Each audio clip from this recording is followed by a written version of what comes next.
tivemos. Só que esses ataques, gente, eles não são, agora eles estão se acelerando, mas esses ataques, eles não são,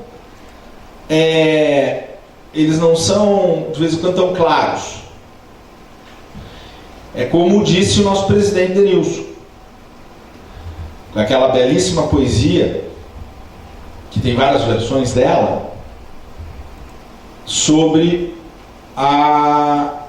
éramos negros, mas nós não éramos negros, então não falamos nada, e assim por diante, até a gente não poder mais falar, né? Então, esses ataques, eles começaram,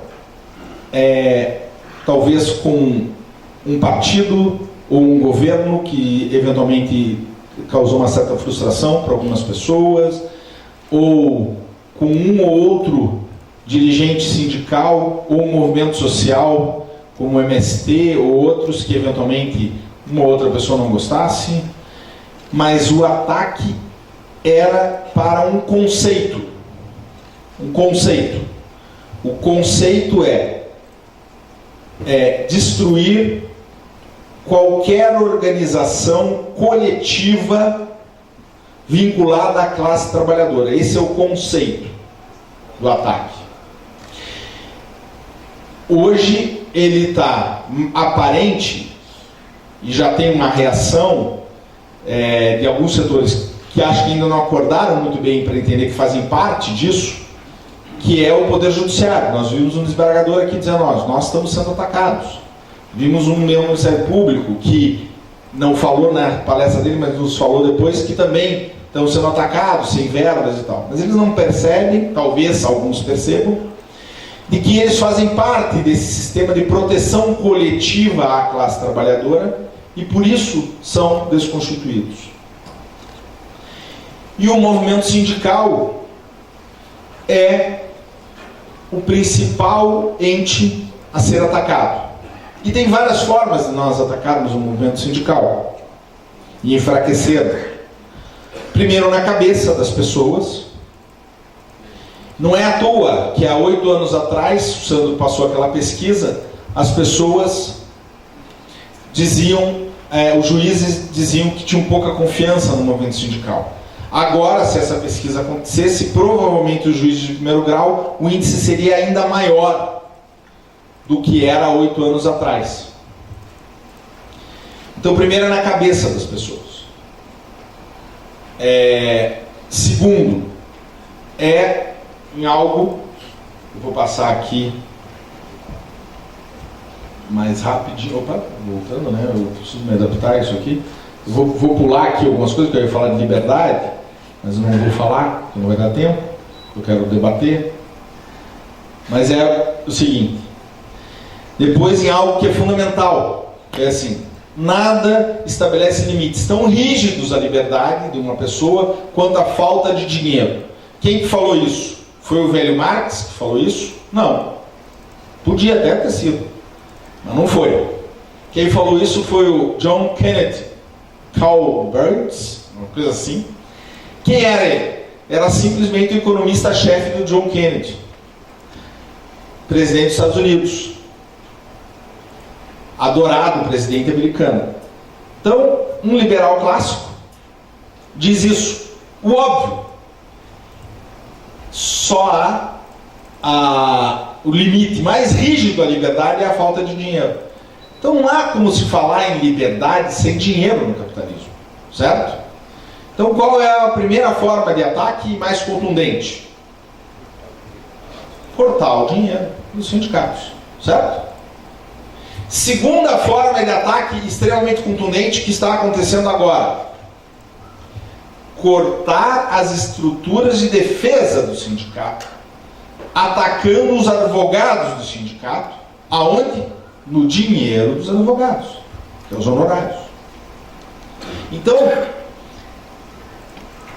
a gente tem que tomar muito cuidado, porque esses ataques, muitas vezes, eles vêm com um discurso de defesa de direitos individuais, de defesas de direitos coletivos difusos que a gente não sabe bem para quem, que não diz quem. Então, no sindicato dizem, não, o sindicato tem pouco filiado, e aí não se esforça para filiar, então é um bando de cara que quer ficar sugando o dinheiro do trabalhador, então vamos cortar. É verdade que tem sindicato assim? É. Eu posso até dizer que os que têm registro no Ministério do Trabalho, a gente talvez tenha um número muito grande, que sequer fazem convenção coletiva, sequer tem isso, e que só vivem da condição sindical, sim, que são os sindicatos de cartório, que não são quem está aqui, que não é quem está na luta, que não é quem está sendo fiscalizado pelo Ministério Público, certo? Mas eles usam a exceção, ou eles usam uma regra que não vale para a gente, com uma justificativa da defesa do tadinho, do coitadinho, do trabalhador, certo? Para destruir a entidade que, na verdade, está fortalecendo esse trabalhador e que, ao contrário, não quer ver ele como coitadinho, quer ver ele como um cara liberto e que vai virar um ser humano. E na ataque aos advogados desse sindicato, é a mesma lógica. O advogado do sindicato está explorando o trabalhador, porque, veja, o advogado do sindicato já ganha, já é do sindicato, já é milionário porque já é do sindicato e já ganha uma fortuna do sindicato lá por mês. Acho que deve ter alguns aqui que devem ganhar uma fortuna por mês do sindicato, né? Os que não ganharem, levantem a mão, por favor. Mas, além disso, ganham os 15% lá que a empresa tem que pagar. Eventualmente, 15%, porque de vez em quando o juiz dá 10%, e antes ele podia dar 1%. E ainda quer cobrar os honorários contratuais do pobrinho do trabalhador, que não sabia, que não podia assinar aquele contrato. Então, a versão é a versão de defesa do direito individual. Essa é a versão. Mas qual é o objetivo?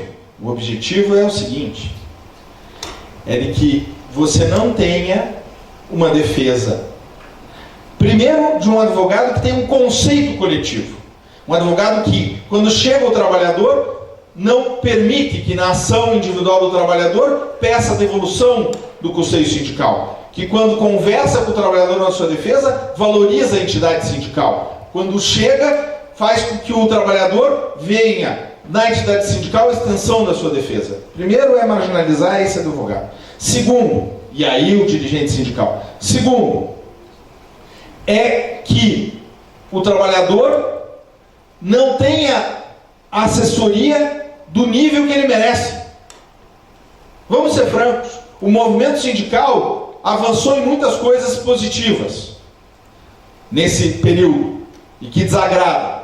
Dentre elas, foi o bom nível da sua assessoria jurídica. Hoje, nós temos escritórios no Brasil, no Paraná e nas cidades do Paraná, defesas da classe trabalhadora de direito sindical muito melhores do que os advogados de grandes empresas. Muito melhores. E isso desagrada. Isso desagrada. Por quê? Porque essa elite não quer que o trabalhador mais humilde tenha um advogado tão bacana e que estude nas melhores instituições do que o dono da empresa. Então tentam desqualificar. O advogado do trabalhador, do sindicato, não pode ganhar dinheiro. Mas não é porque ele quer defender o trabalhador, é porque o conceito é: advogado que ganha dinheiro só pode trabalhar para bambambam. Esse é o conceito. Esse é o conceito. Nós, obviamente, poderíamos... tem vários argumentos jurídicos e tem um parecer da Ordem dos Advogados que está na íntegra, de 40 folhas para todos os colegas que quiserem, tanto dirigentes sindicais como advogados, da legalidade de tudo, dessa relação. Mas eu quero falar primeiro dos conceitos e da visão de mundo que a gente precisa ter. Porque pode chegar um juiz e dizer, não, eu não concordo, eu acho ilegal, etc. E talvez a gente tenha que respeitar essa decisão do juiz. E não consiga ganhar essa decisão do juiz. Mas o mais importante, primeiro, aqui entre nós, é saber o que de fato a gente acredita. Que tipo de mundo que a gente quer e que visão de direito que a gente tem. Porque se a gente não sair convencido disso aqui, não adianta a gente ir lutar por essas coisas. Se a gente começa a achar que de fato o sindicato não tem condições de gerir adequadamente os recursos, a gente já, ideologicamente, a gente começa a pensar assim, independentemente do que diga o juiz, a gente nunca vai mudar o que o juiz diz. Se a gente começa a achar que os advogados de sindicato, de fato, não precisam ter as estruturas adequadas para fazer a defesa individual e coletiva dos trabalhadores, a gente nunca vai mudar o que pensa os outros em relação ao direito sindical. Aí nós vamos entrar numa questão que a gente precisa ter uma conversa franca. Tem uma situação que nós, há muito tempo, e talvez essa crise não econômica, porque essa crise econômica de 2008, ela é feita pelo capital, para o próprio capital se concentrar. Mas essa crise institucional, essa crise contra os direitos da classe trabalhadora, nos faça refletir de uma tarefa que há muito a gente já deveria ter feito. Nós precisamos nos autorregular. Nós precisamos estabelecer que limites nós queremos. Nós. O que nós achamos ético? O que nós queremos fazer com os nossos recursos? Como que nós queremos fazer a nossa organização? Nós precisamos fazer isso. Nós temos que ter esse pacto no movimento sindical. Já passou da hora, Denilson. Já passou da hora. Porque outros estão fazendo por nós. E nós temos que saber. Nós temos uma zela, sim, nas nossas organizações. E nós temos mazelas nas nossas organizações em relação aos nossos assessores jurídicos.